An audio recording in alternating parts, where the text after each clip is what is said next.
Hey everyone, welcome back to another discussion of law school concepts, important doctrine. This time we're going to talk about the concept of Erie Doctrine. So if you're going into law school, I'm recording this in August, hopefully you're going into civil procedure early on and you're going to tackle Erie Doctrine, and you can find this video helpful and useful. So what is Erie Doctrine? This requires just a tad bit of going into history first before we focus on the binding law that we have as of today. So in 1842, the Supreme Court in Swift versus Tyson, in an opinion authored by Justice Story, held that a piece of legislation, the Rules Decisions Act, requires that federal courts apply state statutes, but that there is a federal common law, and that in a federal case, the federal courts may apply the federal common law, meaning that there's no state common law being applied in diversity cases. So this is the law of the land for a long time. The Supreme Court ends up reaffirming it in the 1920s. But then in 1938, this case of Erie Railroad Company versus Tompkins comes along. So Tompkins suffered an injury at a railroad. He, in fact, had his arm knocked off. And under Pennsylvania state law, so it's a diversity suit, under Pennsylvania state law, he would be viewed as a trespasser. So there's no duty owed to him. It's a tort case, basically. But the federal law, the federal common law, is a lot more favorable to his claim. So he brings suit in federal court. He sees, oh, the federal forum is a better forum than the state forum is here, better than Pennsylvania state law. I'm going to bring my lawsuit here, and then I'll probably win. So it gets all the way up to the Supreme Court. And the U.S. Supreme Court, in an opinion by Justice Louis Brandeis, holds no, Swift versus Tyson is overruled. The federal court needs to apply state substantive law in this case. So they tell Mr. Tompkins, sorry, you are not going to get us to apply federal law to get a more favorable forum for your claim. So Tompkins loses that. So they have to apply Pennsylvania state law. And it's under the case of Klaxon that federal courts in diversity jurisdiction have to use the state law of the jurisdiction, the state in which they sit. So, for example, a district court in Rhode Island has to apply Rhode Island state law, or California, or Oregon, or New Mexico, or whatever. So that's Erie, 1938. Then the second major case, in my opinion, that really adds to the Erie Doctrine is Guaranty Trust versus York. So this is 1945, and in this case, we had a battle between the New York statute of limitations, which would hold that the defendant wins, and the federal laches doctrine that the Second Circuit uses, which would hold that the plaintiff wins in the sense that the case gets to go forward. They get to keep litigating, and the plaintiff's claim is not time barred. So what the majority here ends up holding is that there's a difference between substantive law and procedural law. Erie means that a state substantive law needs to be applied by the federal court, but that federal courts may use their own procedure. And we really need to look at if the state law is actually substantive or procedural. If the state law is substantive, yes, definitely apply it. If it's procedural, apply federal procedure instead. And so what we have from Erie and Guaranty Trust is that we have two policy goals.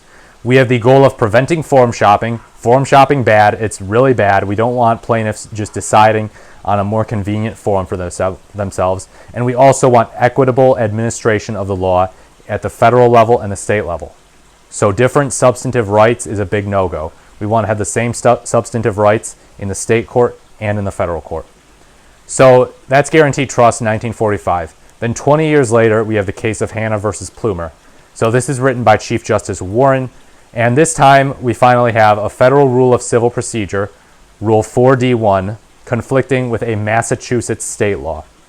If the federal civil procedure, rule of civil procedure applies, the case gets to go forward. If the Massachusetts state law applies, the defendant wins and the case is dismissed. So basically what we have here is another one of those battles, except this one ends up getting distinguished from the case of Guaranty Trust and Erie. Chief Justice Warren writes that basically when there's a federal rule of civil procedure, it's entitled to higher respect, that those rules are vetted, the Supreme Court approves them under the Rules Enforcement Act, Congress gave them that authority. So really, we can only set aside the federal rule of civil procedure if it exceeds the constitutional bounds, or if it modifies, enlarges, or abrogates some sort of substantive right that the parties have. That is to say, it needs to truly be procedural. So under the FRCP, everything's got to be procedural. So the court just needs to analyze, is this actually just modifying the litigant's substantive rights? So yeah, we have an FRCP here. They conflict with each other. There is direct conflict. So we take a very deferential standard to the federal rule of civil procedure. So unless the federal rule of civil procedure fails on either the constitutional grounds or the modifying substantive right grounds, the FRCP takes precedent over the state rule. The state rule is not applied. And as Chief Justice Warren points out, they have never ever interpreted Erie to void a federal rule of civil procedure. So they differentiate this type of analysis, which they say is guided with an FRCP, from an unguided Erie analysis, which is essentially looking at a federal court practice, so like laches in the case of Guaranty trust, that versus a state law. So yes, where there is a state law versus a federal practice, we need to look at the policy aims of Erie. Forum shopping, equitable administration of justice. If there is a risk of either of those two being jeopardized, then we have to apply the state law. We treat the state law as outcome determinative, so it needs to be applied. If there is not that risk, then the federal courts can treat it as a procedural rule, and then they can apply the federal procedure instead of the state procedure. But in this guided type of analysis, we first have to be really deferential to the federal rule of civil procedure. Now, if there's no direct conflict, then essentially it returns to the unguided analysis, where we look at the non-conflicting federal rule of procedure with the state law and say, okay, does this encourage forum shopping? Does this lead to inequitable administration of justice? If either of those concerns are there, we have to apply the state rule. So yeah, it's a lot. Try to kind of graph out and map out these types of things, these types of concepts. It's basically a huge flow chart. When you have Erie, then Guaranty Trust, then Hanna versus Plumer. And in fact, there are even more cases that I just skipped over that are kind of ancillary. They're related. I would recommend looking them up, like Byrd versus Blue Ridge, Reagan, Cohen. You'll probably see them in your civil procedure textbook. But in my view, Erie, Guaranty Trust, and Hanna are the most important.